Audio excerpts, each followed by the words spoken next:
વાઘોડિયામાં એસએમસીનો સપાટો, સ્થાનિક પોલીસ ઊંઘતી રહી અને ગાંધીનગરની ટીમે 17.72 લાખનો દારૂ ઝડપ્યો. વડોદરા જિલ્લાના વાઘોડિયામાં સ્થાનિક પોલીસની કામગીરી સામે મોટા સવાલો ઊભા કરતી ઘટના સામે આવી છે. વાઘોડિયા પોલીસની જાણ બહાર ગાંધીનગર સ્ટેટ મોનિટરિંગ સેલની ટીમે દરોડા પાડીને મોટા પાયે ચાલતા દારૂના કટિંગનો પર્દાફાશ કર્યો છે. વાઘોડિયા ટાઉન એસટી ડેપો પાસે Gandhinagar state monitoring cell SMC દ્વારા ઓચિંતો દરોડો. પોલીસે સ્થળ પરથી ₹17.72 લાખની કિંમતનો ભારતીય બનાવટનો વિદેશી દારૂ ઝડપી પાડ્યો છે. દરોડા દરમિયાન દારૂના જથ્થાની સાથે 4 વ્હીલર કાર, એક્ટિવા અને અન્ય વાહનો પણ જપ્ત કરવામાં આવ્યા છે.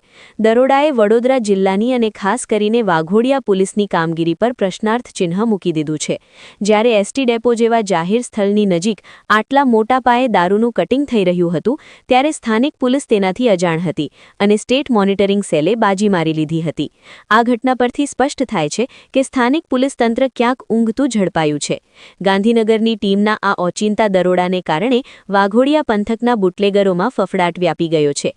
પોલીસે સ્થળ પરથી બુટલેગરોની ધરપકડ કરી પ્રોહિબિશન એક્ટ મુજબ ગુનો નોંધીને આગળની કાયદેસરની કાર્યવાહી હાથ ધરી છે. બ્યુરો રિપોર્ટ, જમાવટ ગુજરાત.